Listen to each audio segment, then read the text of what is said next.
Hello, peeps. It's Cheryl here again, Cacti Queen on YouTube. And I'm going to just talk to you for a few minutes about these little beauties. This is why I just did the video about an hour ago on little pots. Because it's really wasteful of soil and space. And if you are planting something in a pot that's too big for it. These pots are exactly the right size. These are 2.5 to 3 inches. Let's see, 2.5 inches, 2.5. This one here, that's a 3. The rest are 2.5. And what's important to note is that sometimes when you get a new plant, like this is one of the most unusual ones I wanted, but they're so expensive to buy them big. I mean, they're really expensive.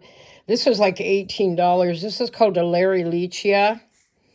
And it is the most unusual, cool looking. It's very soft. It doesn't have spines. And then this is a cluster. This is not, I believe this is not a thimble cactus, or it might be.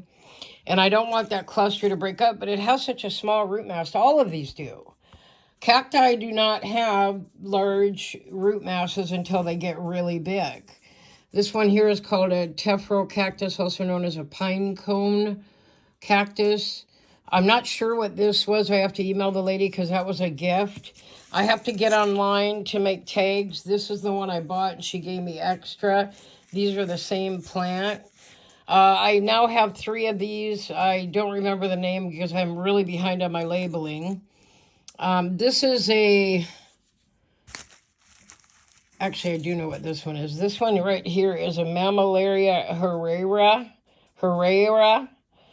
And then this one is this one right here. That is called a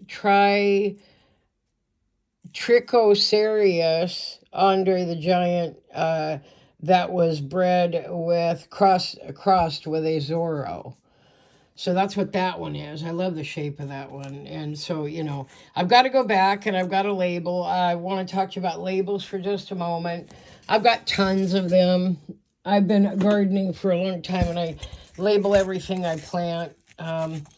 I just use a little container here to put a bunch of these in. But if you're buying them in sets of 1 to 200, you save a mountain of money. So I've got several. I even have more in one of my drawers in the back marked gardening supplies. But I do tend to do color coding when I do my flowers and vegetables. Anything a vegetable is usually a green. Flower is usually a pink or a yellow, depending on which year.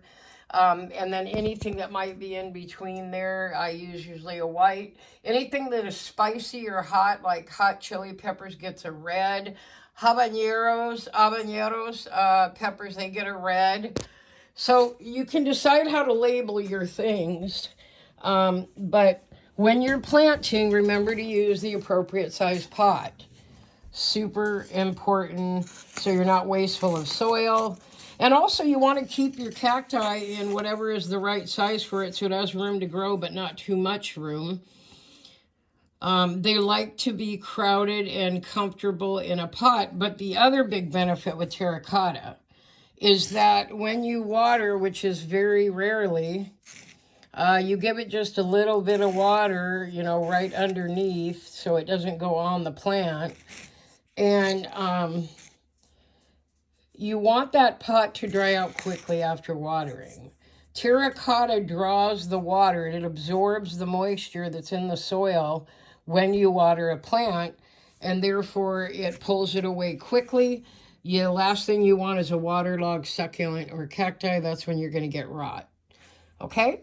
So, and this one right here, this one is called a T-Rex. And that is what we call I'm drawing a blank on that. Something Clisium. But that one right there is called a T-Rex. I've never had one of these. I was never interested. I ended up picking it up for $5. I thought, why the heck not? It's just really interesting. But these can get to be huge. they can get to be very large. Oh, it's called a gymnocalcium.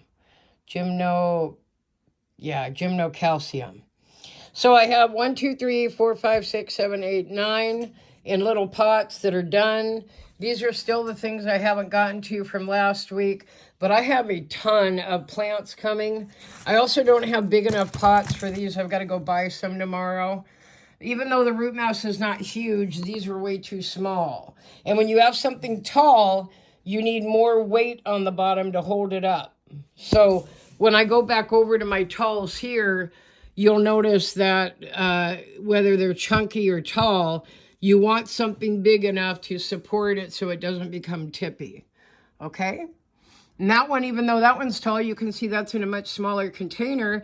It's also got weight in the container on top of the terracotta, because I've got some beautiful rocks in there, and in the bottom I've got some gravel for drainage. This was my first tall.